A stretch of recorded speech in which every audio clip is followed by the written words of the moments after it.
accurate most of the time. So if you're new to the group, welcome. My name is Burton Latulip. I am the author of the Art of Raising Children for Greatness series. Then I wanted to just really quick encourage you guys. We have come out with a new curriculum. We continue to make new curriculum. We consider it the best. I'm going to introduce this another day because I'm answering a question today.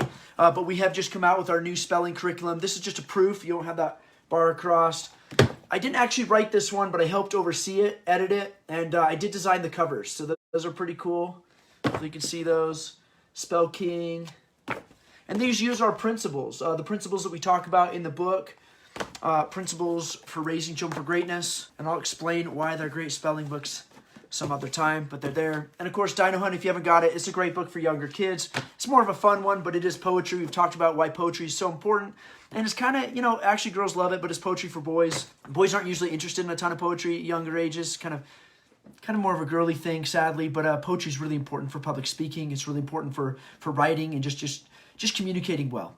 So do have that. Okay, now, I always tell you guys, I had something different planned. We were going to go in a totally different direction, but I always say, if you guys ask a question, your questions are the priority. It actually makes my life easier because when you guys ask questions and I don't have to think up a topic or come up with something, I just answer your question. So I'm going to read you a question today. We got a question. I think it's Frida. Is it Frida? If you're there, I always, it's Fritha or Frida. I'm not sure how to pronounce it, but she asked a question just a little bit ago. She said, I'm probably too late. No, you don't need that. Okay.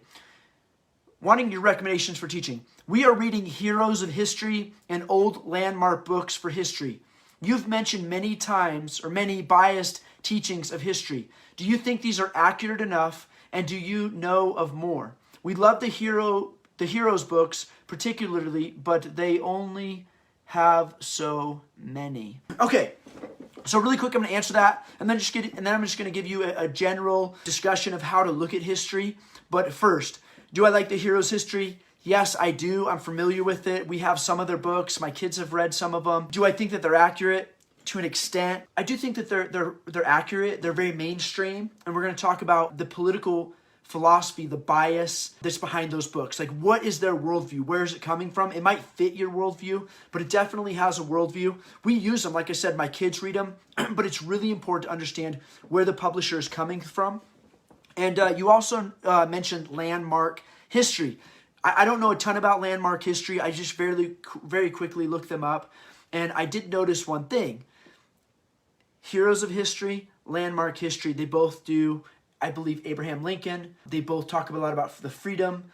They both do Benjamin Franklin, for example. They all kind of do the same sorts of people, the same sorts of heroes. That's very much coming from the Enlightenment, the heroes of the Enlightenment, the heroes of the Revolution. So it does project a certain worldview. I'm not saying it's inaccurate, but it's important to understand that it reflects a certain worldview. And when I study history, I want to get the different perspectives. And then from there, you can kind of sort out a general truth of history. And you'll know what you can't know. And I'm going to talk about how you analyze these books in a minute. So are they good history books? Yes. Are they biased? Of course.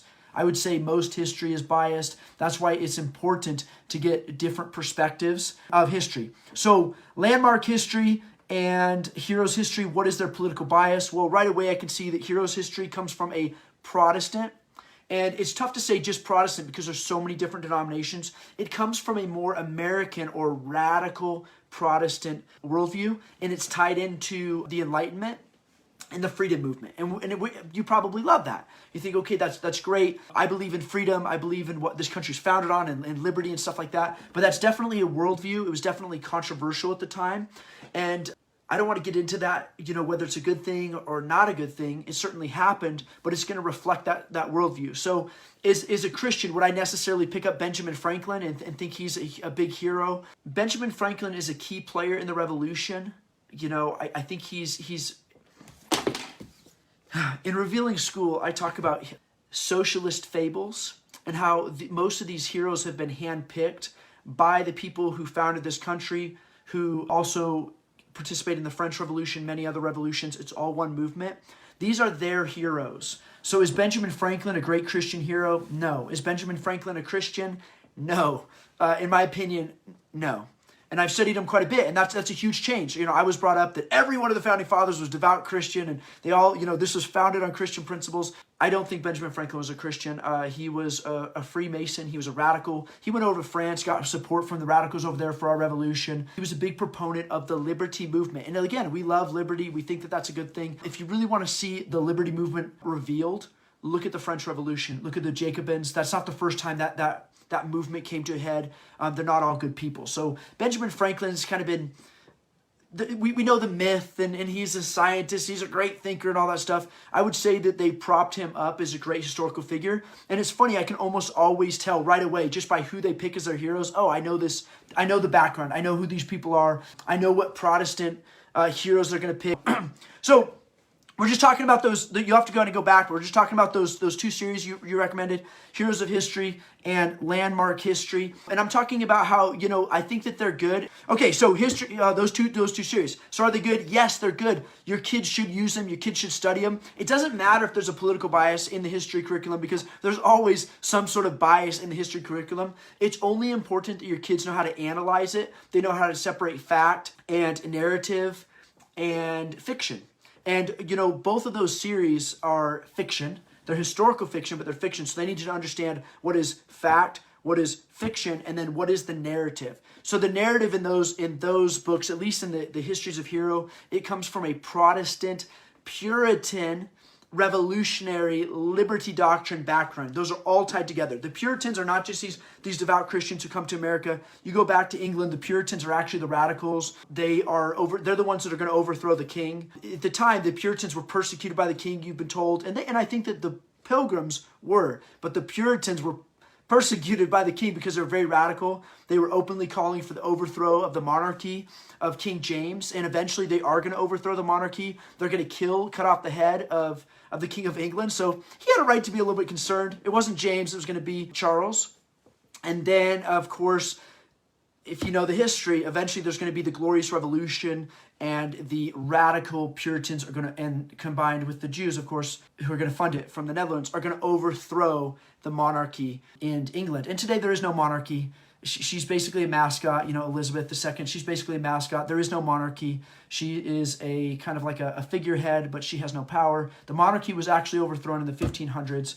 They're going to continue to have kings, but the kings are not going to run the country. It's going to be the merchants. It's going to be the bankers who actually take over during the Glorious Revolution. So you have to understand what that movement is and who these people are. The American Revolution, for example, you have to understand it wasn't all the people. It was a very tiny, tiny, small group of people. Some people say it was like 3% of the population. I think they say a third of the Americans actually supported the revolution. Who are those people? Why did it happen like in Massachusetts and Boston? Okay, you got to understand, like that's going to be the hub of the Puritans. They're very radical, they're very anti-monarchy, and they're going to combine forces with the kind of enlightened Jews, and they're going to team up, and we're going to have a Judeo-Christian, but from the Protestant perspective, not just Protestant, but the Puritan perspective, founding this country, okay? So they're going to team up, they're going to overthrow the revolution.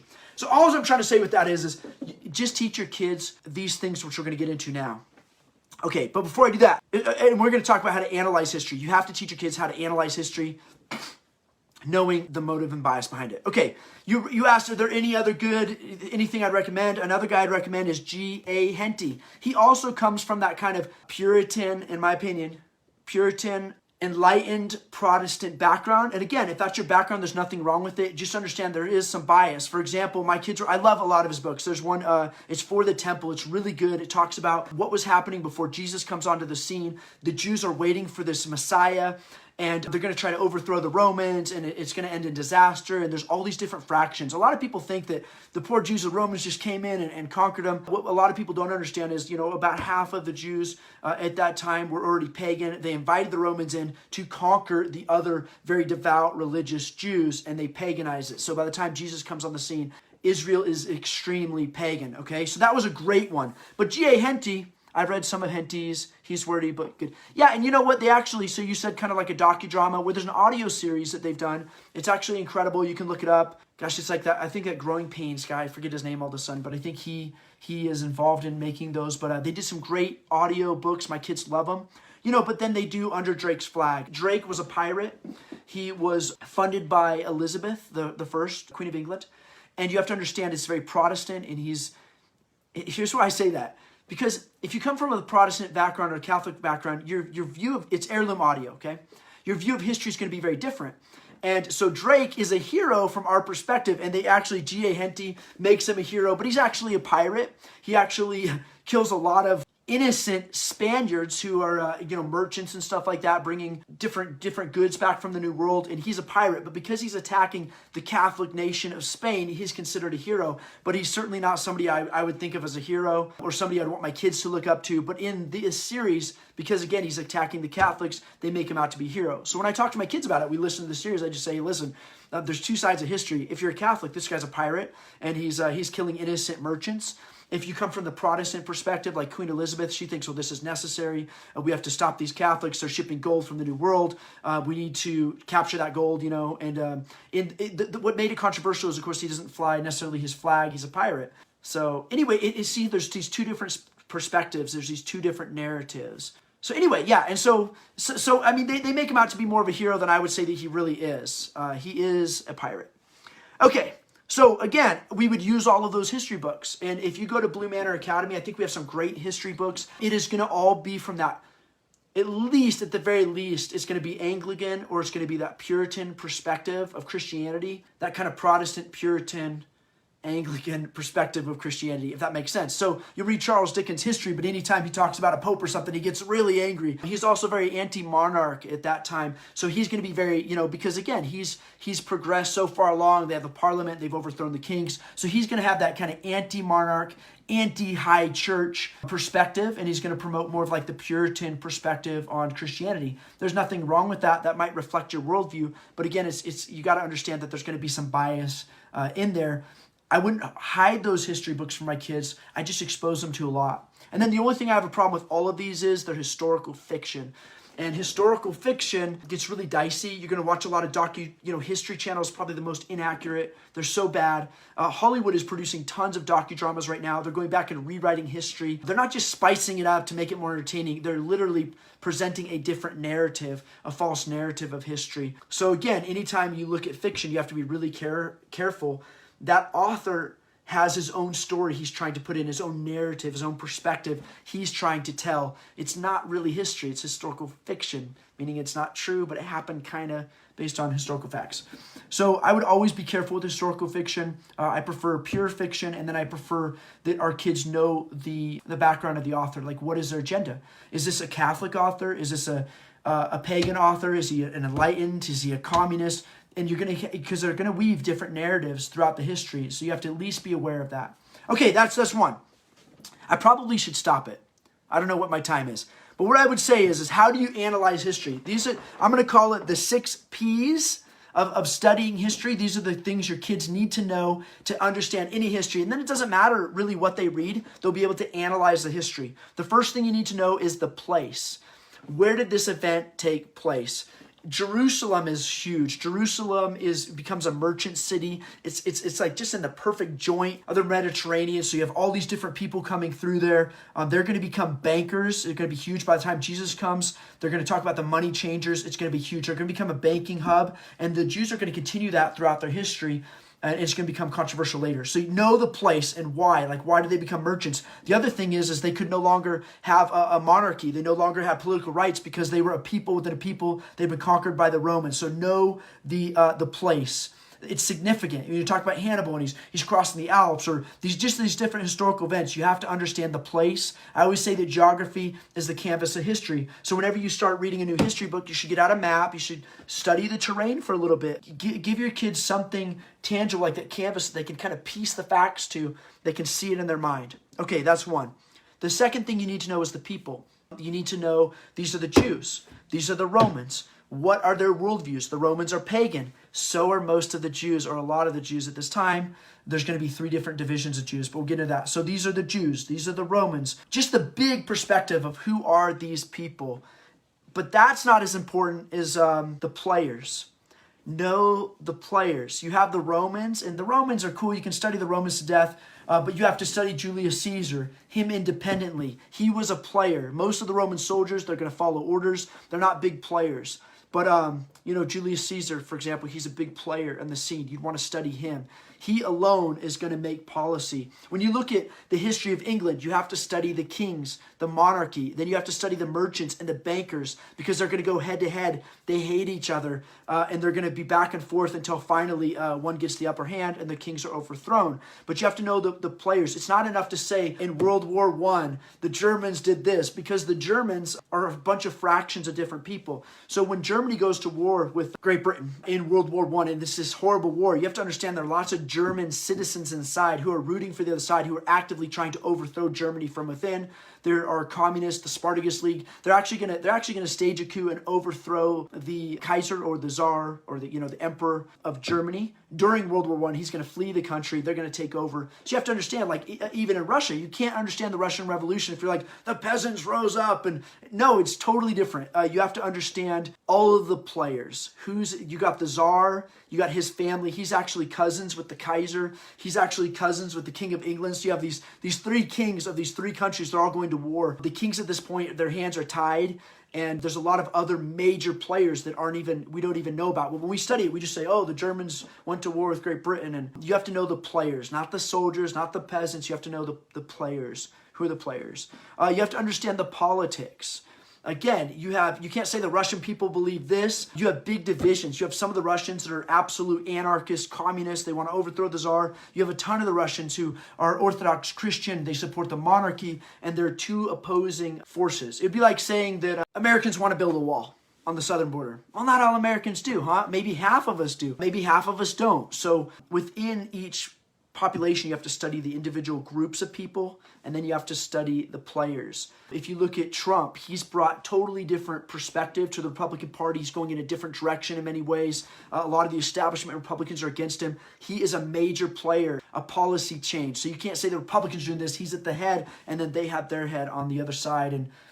So know who the players are. If you're studying history, you need to study the Rothschilds. They're major players. They're never kings, but they're the financiers. They always say follow the money. Even though they have no real power, money is powerful. And so these guys are major players throughout history. You really can't understand the American Revolution or the French Revolution if you haven't studied the Rothschilds, for example. Okay, the next thing. So if we have place, people, politics. Again, politics, we talk about the American Revolution. You have to talk about the politics of liberty doctrine. What is liberty doctrine? It's been closely associated with Christianity, kind of mangled together. They wanted to make them look like the same thing. It is a different world view. It's its own political movement. You have to understand that when you're studying history, because that's how they're going to, report different things, okay? Different perspective. The next thing you have to understand is what propaganda is. Propaganda isn't necessarily untrue. A lot of times it is. I think propaganda used to actually be a good thing. The Catholic Church had a ministry of propaganda. The United States had a department of propaganda. Propaganda used to just be public relations, but it got so bad in World War I and World War II, just blatant lies. The propaganda became such a bad name. It's just synonymous with lying today. And so now we call it public relations, or in the military, we call it PSYOP, psychological warfare. But propaganda is it's like promoting that narrative, that worldview. And it doesn't mean you're lying. It might just be that, let me give you an example. If I say, hey, there's two people, and the cop comes and say, well, this guy shot this guy. That could totally be true. Totally true, not a lie.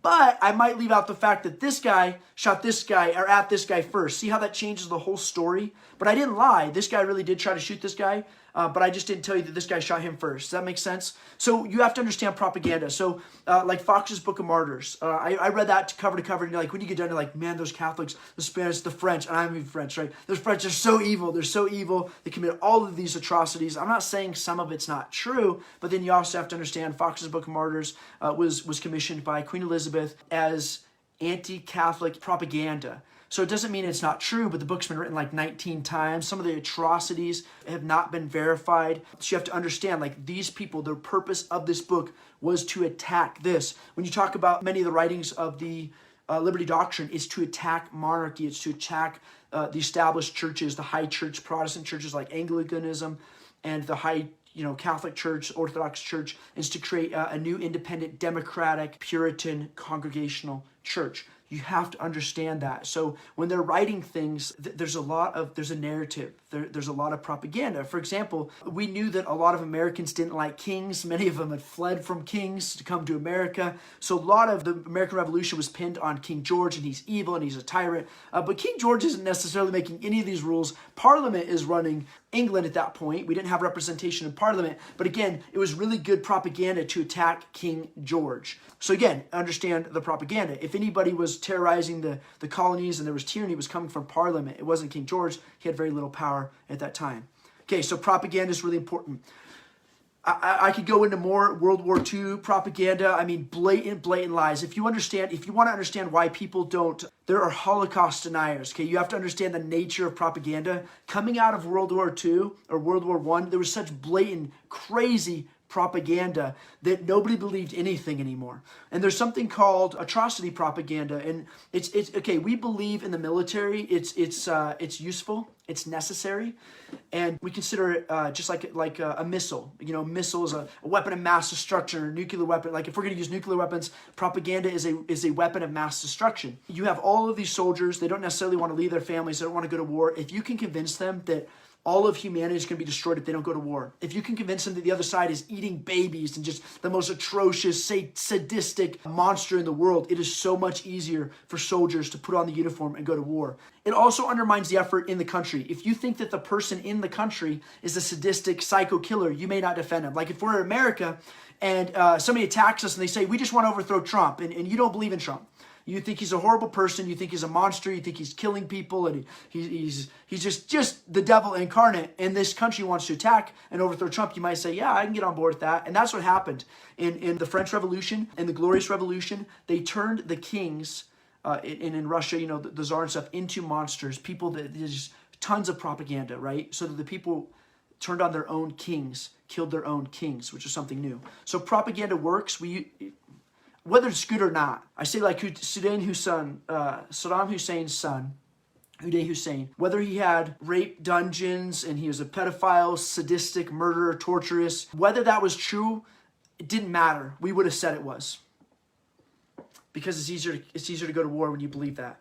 So it could have been true. I'm not saying it's not. I'm just saying we would have said it either way. You look at World War I, some of I actually write about it in another book, so I'm not going to get into it too much. But propaganda is really, you have to understand the nature of propaganda, what it's being used for, and you have to be able to recognize that. We studied a lot in the military, went out through SEER and stuff like that. So it's really tough because a lot of that propaganda too that's been put out there, it becomes myth and then it becomes legend and then becomes part of the narrative. And so we just continually repeat it. Like Honest Abe, everybody just repeats Honest Abe. That was a campaign slogan, okay? Abraham Lincoln was not honest. He did some really shady things in his life. I talk about that. But he actually came up with that slogan. Now everybody's like Honest Abe and they believe he was a saintly guy who never lied in his life. Well, that was a campaign slogan.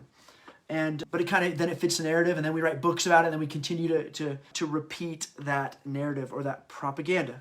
The last P, this is probably the most interesting, and this is probably the hardest to understand, that is prophecy. I do believe in studying prophecy. I don't believe in studying it forward necessarily, except to I guess be on the lookout. But prophecy is given to us by the prophets in the Bible for a reason, even though we don't understand it, and we can't understand it. And in fact, if you go back and look at Daniel, he gives all sorts of prophecies, and he doesn't even understand them himself. So it's funny, you know, sometimes we'll go and we'll have people who, they'll go read Revelation, and they want to predict everything, and this is this, and they want to fit it all together. Even the prophet didn't understand some of his own prophecies. In fact, in Daniel, he actually says, and then the Lord revealed this prophecy to me. So it was a rarity that this prophecy would be revealed to him in his time. But one of those was, and he talks about the ram, I think, and the goat, and how one was the Greeks and the Persians, and how the Greeks would smash the Persians, and that did happen. But a lot of times you can't understand it, but it's important, at least to understand prophecy and how it kind of weaves in that narrative. Okay, so I'm going to give you one example really quick. I've already gone too long. You guys can check out. You can take breaks. I just want to give you one example of how we would study this. Okay, I want to go back in history. This is a very controversial time. You've probably heard the name Nero. If you're a Christian, you love that guy. Nero is a monster. Hopefully you know the story. There was a fire in Rome.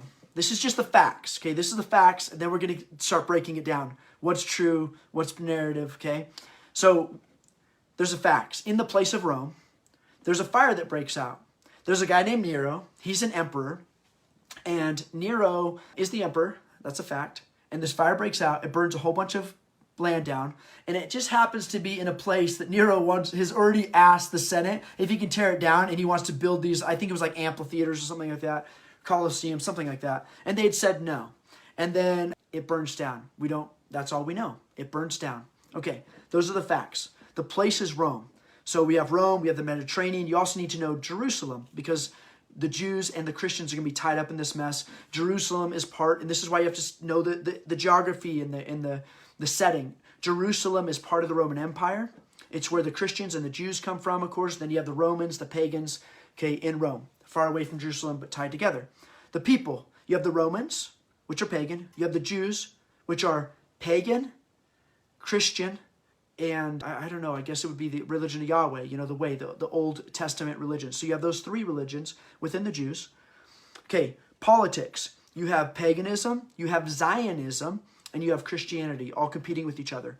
Okay, understanding paganism, that is the belief that there are many gods, and it really was this worship of the emperor. That is their God. You have Zionism. These are the people who reject Christ as the Messiah. They are waiting for the new Jewish Messiah to come. This is going to get them in a whole bunch of trouble. It's really going to get them in trouble when they reject Jesus. It's going to lead to their destruction, because they're going to have two false messiahs that come after, and they're going to revolt against the Romans, get wiped out.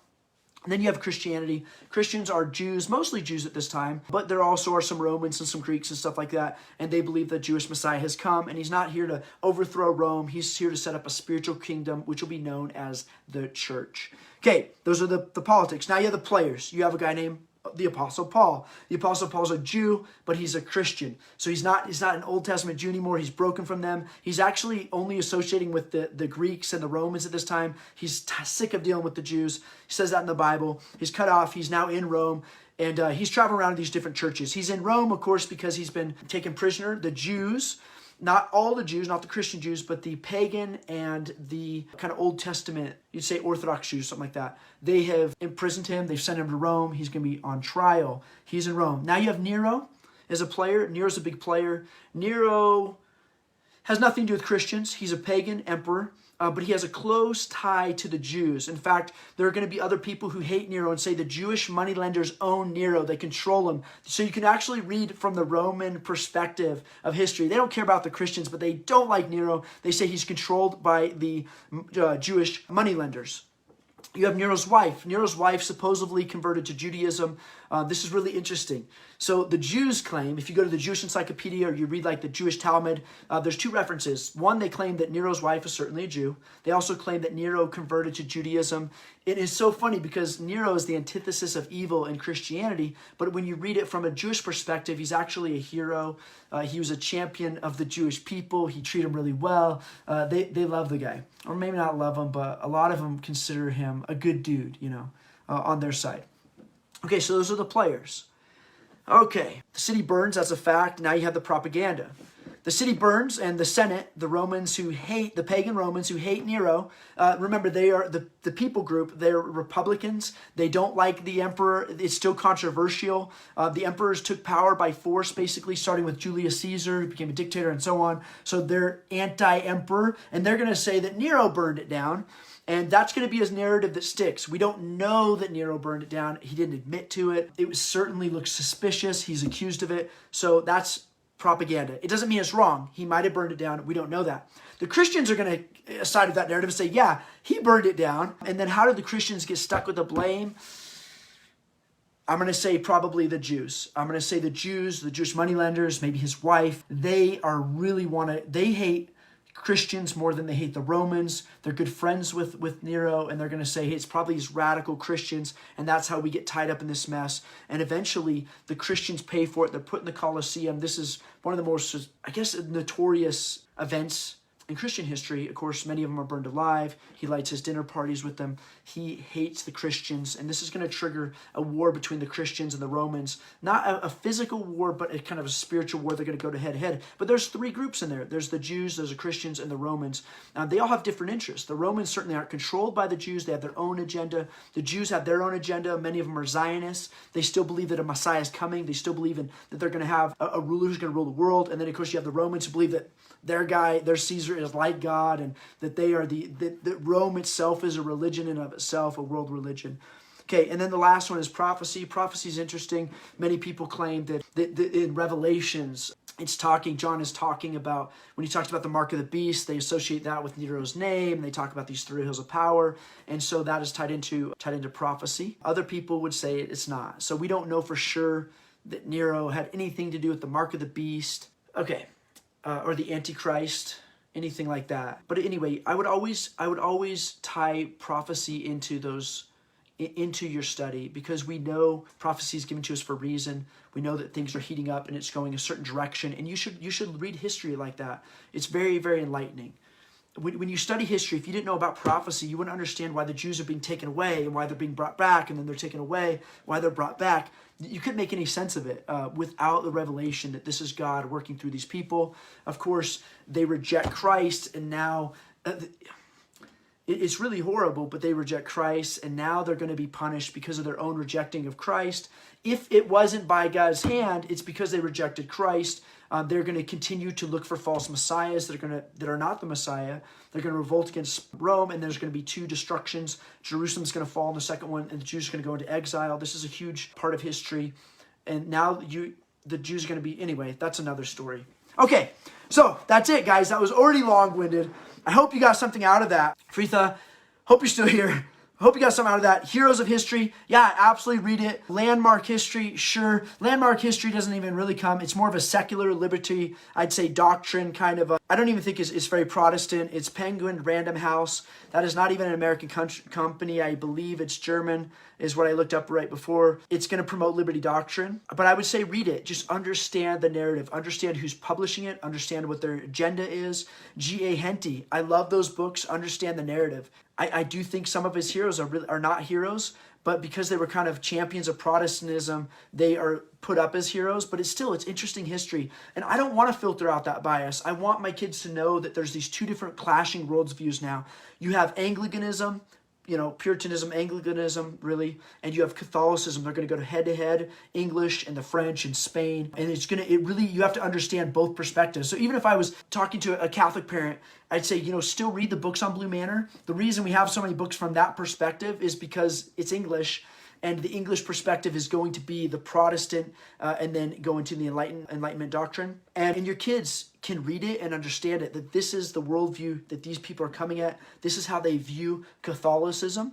And then I'd also say it'd be important for Protestants to say, what is the worldview of the French? What is the worldview of the Spaniards at this time in Catholicism? How did they view Queen Elizabeth? How did they view what's going on in England? In World War I and World War II, what is the German perspective of what's going on? What is the Russian perspective of what's going on? We only know our perspective, and I'm not saying it's wrong, but I do think it's really biased. I think you need to know where the Russians were coming from, where the Germans were coming from. You have the Spanish Civil War. That is actually tied up into this movement. Also, when you study like World War II, you have to study all the people. Jews are a major player, and I don't just mean in the Holocaust. Jews are a huge part. In fact, I would say, without getting into trouble, I would say that World War I and World War II is largely a war between the Germans and the Russians and a fraction of Judaism. Okay, I know that sounds crazy. You've never heard that before, but that's what they claimed, and that was their perspective. So the Jews were major players, and actually that would be something if you're trying to understand history. When we talk about Judeo-Christian, you have to understand that there's a huge emphasis. It's not just Protestant. Protestantism becomes very tied to Judaism, especially the Puritans. Do you read books from that country?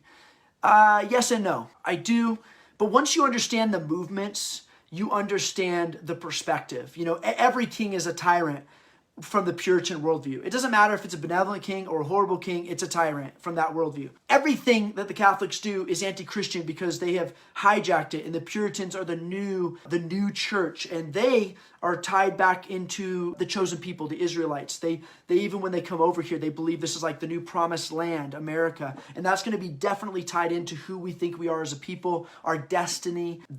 Anyway, yeah.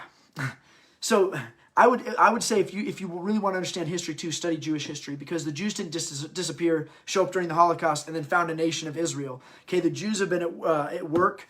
They have done incredible things throughout history, and there's been a constant struggle going from the time of Christ. There has been a struggle between the Christians and the Jews all the way up until World War II, and I would say possibly today. And that's not to lead to anti-Semitism or anything. It's to understand the worldview.